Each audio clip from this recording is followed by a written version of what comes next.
Welcome to Money Matters TV. We have an especially excellent program for you today. I'm Patricia Dunn from the Dunn Group at Merrill Lynch in West Conshohocken, Pennsylvania. I'm your host today, and my co-host, challenging the ability to record remotely, is Paul Mitchell, who is the Chief Credit Officer for Upland Business Capital. Welcome all to the show. And our guest Thanks, today, Pat. Great to be here. our guest today is Desiree Cocroft, who has a very interesting story to tell us.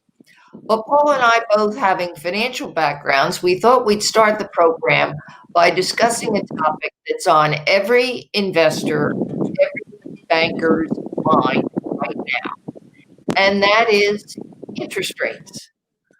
Interest rates are very, very simple animals. They only do three things. They go up, they go down, and they stay the same. But how they're moving, up, down, or the same, has a dramatic impact on a bank's ability to make a profit and on the investor's ability to maintain portfolio value and to have adequate cash flow to fund their retirement. We have a slide that will make this much easier to understand. This was taken directly from the SEC, but interest rates are like seesaws. When interest rates go up, on the left, you see the arrow going up, the seesaw is going up. Bond prices or market prices for your certificate of deposit or your bonds go down. Conversely, when interest rates go down, then bond prices go up. It is an inverse relationship. So let me demonstrate that for you. Here we have my seesaw. And when interest rates go up, the bond prices go down. And when interest rates go down, bond prices go up. Now, where are we in the world today? We have interest rates essentially at zero and bond prices as high as we have seen them. Now, I'm going to ask Paul, in a zero interest rate environment, does this help or hurt the banks?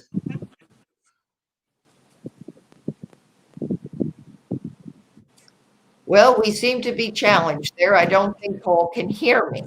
So let's switch now to the investor. If interest rates are essentially zero and their bond prices are as high as possible, your cash flow gets hurt. Inflation did not go away. And you've got inflation raising prices, and the cash flow you can get from bonds is essentially zero. Now, we're also in a world where the Fed has made it perfectly clear that they have no intention of raising interest rates until inflation gets back to at least 2%. So if you own bonds right now, I'm going to throw this question out to our audience. If you own bonds right now, do you see the value of your bonds going higher? Think about that. Also think about if you own bonds right now and the Fed does start to raise interest rates, what's going to happen to the market value of your bonds? It really makes you think that asset class in your portfolio. Now, in lieu of a viewer question, I'm going to throw out a challenge. You can buy a certificate of deposit at a bank, and certificates of deposit under a bank are ruled by banking regulations. Or You can buy certificates of deposit at an investment firm. They are called brokered certificates of deposit, and they are ruled by investment rules, not banking rules. So what does that mean? Well, you're quite familiar with what happens when you buy a CD at a bank and you have to cash it in early. Does it make any difference whatsoever whether interest rates have gone up or down since the time you bought that certificate of deposit? No, because banking regulations say that the bank takes all the risk, all of this up and down movement with the bonds versus interest rates. That's the bank's problem. The investor at the bank only has to deal with a penalty for early withdrawal. Now, on the other hand, if you bought the same certificate of deposit at an investment firm where the rules fall under the investment rules, an investment company must do something that's called mark to market, which means on your statement, an investment firm is obligated to show you what the resale value of that certificate of deposit would be. This is where we get into the changes in value in your portfolio. So when would you rather buy a certificate of deposit at a bank? And when would you rather buy a certificate of deposit at an investment firm? At what level of interest rates? High, low, or steady? That's my question for our viewers today. Now, we are happy here at Money Matters to accept your questions that you would like to pose to the professionals. And here's how you send your questions into Money Matters.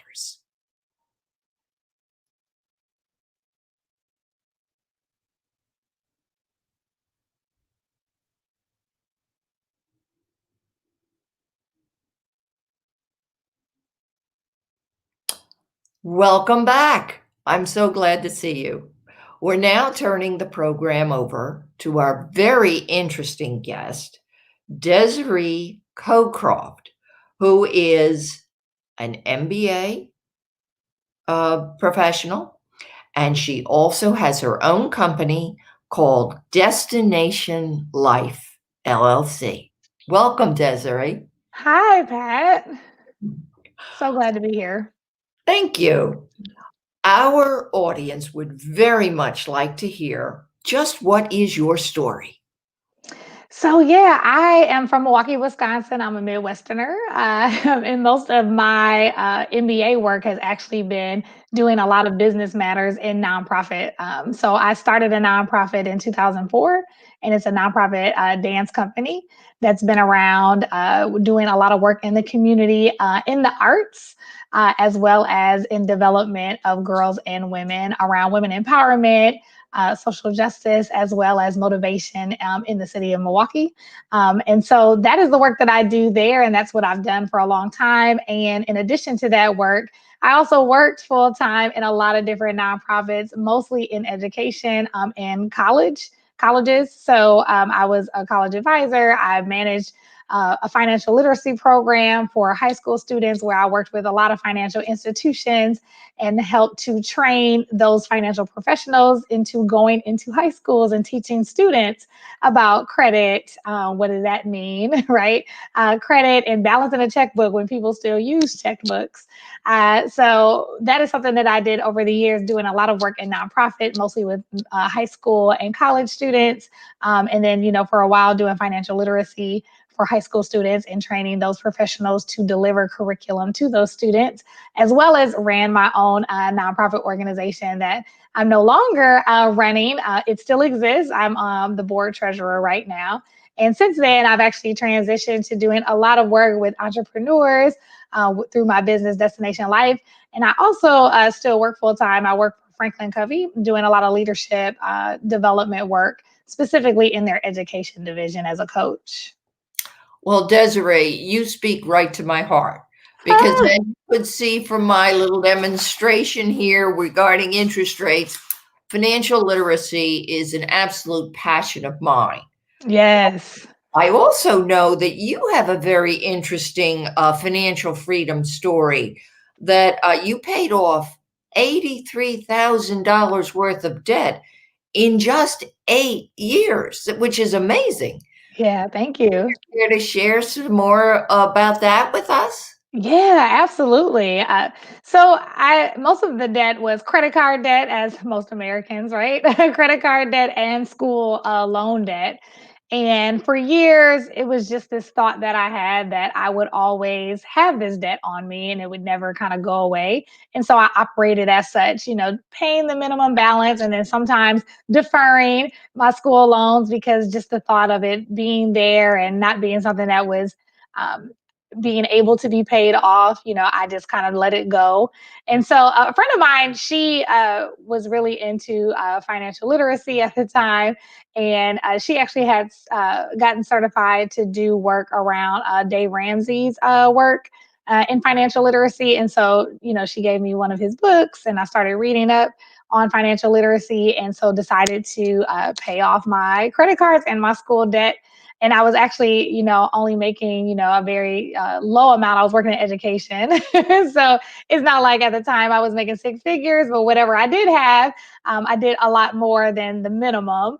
And was able to, with that, my full time income, in addition to the work that I did in nonprofit, the contract work that I did in my own business, I was able to pay that off over 8 years' time. And so I really found that to be something to motivate me to help others think about how they can climb themselves out of debt, even, six-figure debt and all of that. Because after a while, it's just a numbers game, right? No number is really that big when you break it down to how much you need to pay every month. Well, clearly, your business success today is rooted in the discipline that you showed in paying off this debt so quickly. You had a plan and you executed on the plan. So Absolutely. now that you're at the other end of the spectrum and a well established businesswoman, what words of wisdom would you have for your younger self if you could do that? Ooh, I would definitely start earlier. When I finished my MBA, I was not really looking to pay things off right away. I was living the finally have a full-time job, full-time paycheck life. Bought a car. My sister and I, we moved into a nice apartment, doing all the things, traveling, not really thinking about it. So if I could have gone back, I may have bought a used car. I probably would have done things a lot more lean than I did right away. I know it's so interesting for college students to graduate and they're finally making money now. No matter what the amount is, they're just happy to get paid. And so I think I was in that state and spending money, not really thinking about saving. I did right out of college. I opened up an Edward Jones account. Sorry, Merrill Lynch, but that's what I opened up as college. That's what I was exposed to. But I didn't do anything with it other than I put $500 in it because I just felt like I should do something. And then everything else just went to fun stuff. Okay. Well, now we've come full circle, and this Yeah. concept of being lean applies here in the middle of a pandemic. So, how is your nonprofit doing in the middle of this pandemic that we're all going through?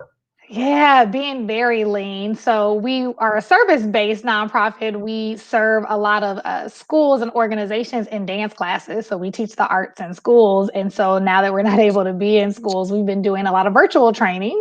So we've kind of pivoted in that way to serve people. And we've done a lot more campaigning for donations. We've had a lot of grants come our way to help us stay afloat. I mean, we've definitely cut our expenses way down because we don't have shows anymore. So some of the money that we would typically spend on costumes and venues and ticket sales and all of that, we don't have that expense. And we've graciously, our artistic director took a pay cut to be able to help us stay afloat. And so that was gracious of her to do. So that's kind of like what we're doing right now in hopes that that'll help us stay, alive longer, so that we can do the work when, things start to open up a little more. That's incredible, and I'm sure Mhm. this is where your MBA really comes in handy. Yeah. So let's take it a little bit further and talk a little bit about the coaching that you do, because we're in a world where, boy, a lot of people need a lot of coaching right now. Share some of your thoughts on that. Absolutely. So, some of the work that I do coaching, I coach a lot of entrepreneurs, or because of the pandemic, there are a lot of professionals out here that are looking to just have another stream of income, so they can put more money away, set more financial goals. Because of some of the uncertainty, they want to have, another stash somewhere. And so it's been really this season, and I'm sure you know this, right, Pat? A pivot, right? Everyone's got to pivot. You got to pivot. So some people are just really kind of digging into the wells of their talents and figuring out what are other ways that I can, make money these days. And, the virtual world is a really great way for people to do that. So some people are, starting some of their services, or signature service offers over virtual environments in terms of virtual coaching, or doing a lot of webinars for companies. One of my clients works for a firm in Massachusetts, and she's been able to do a lot of work around in some ERG groups around women in the C-suite. And that's a desire she's always had. And so she's been able to kind of see that come to fruition during this time. And it's another stream of income for her. So a lot of people are just finding other gifts and talents that they have and trying to find a way to monetize those things, whether they been laid off or whether they still have a job and they're just trying to find another way to make income. So that's the beauty of coaching, because people have the time now. Before, you didn't have as much time to think. You were just back to back, just going, going, going. And so now people have a little bit of stillness to think about what they could do more in their life. I found the same thing in the financial services industry. I have more people coming to talk to me now because their own finances, while they were busy at work, just ended up on the back burner. And now that they have time, it's moving up to the front burner, and they really Mhm. want to know, can I retire? To what Mhm. lifestyle can I become accustomed? So we're getting Yeah. a lot more questions in that area. But let's flip it for a moment, because while you and I often work with business people who work for businesses, what kind of advice can you give the struggling business owner today? Mhm. Yeah, I would really ask them to ask themselves. I would ask them to ask themselves more questions, right? And one question would be, what is going to be my definition of success now, right? Because we have been challenged to, again, pivot and really think about what does success look like differently than we have before, because now we're in a different environment. And if we want to be honest with ourselves, this environment may be the way it is for a little while. So, how can we be more creative about how we change our definition of success right now? And then I always implore people to think about, what do they have access to, not just externally, but internally. And so, do we have a set of skills that we haven't really used before, that we can make a change in our business model, that is going to be more lean, and more effective for us to operate in this kind of world right now? And are we able to tap into some resources that we may not have tapped into? And when I mean resources, I mean people resources. Because if people don't necessarily have the dollars or the cash flow right now, they might have access to people and connections. And so, how can they use that to help their business continue to flourish right now? Or if they're looking to take a turn another direction, they can use that external resource, that other connection, to help them make that change. Absolutely. And I'm Mhm. seeing it with my own clients that the ones that are in transition are finding it easier to get contracting positions than they can employment positions, Mhm. which means that the business owner is maybe changing their direction. They're taking a serious look at managerial accounting, Mhm. and maybe we change the direction of the firm in order to grow going forward. Mhm. Now, all this comes back to education, financial literacy, Yeah. MBA, and a lot of it has to do with good old-fashioned reading. So, Mhm. can you share with our viewers what books you're reading now or that you might recommend? Yes, so I am a lover of reading, and because so the other work that I do is coaching with Franklin Covey. I traveled a lot pre-pandemic, and so I invested in Audible. So I listen to books a lot more than I'm able to actually sit down and read. And the ones that I've listened to as of lately is A Rocket Fuel, Gino Wickman. I really love that one. Flowing in Your Genius of being a visionary or an integrator.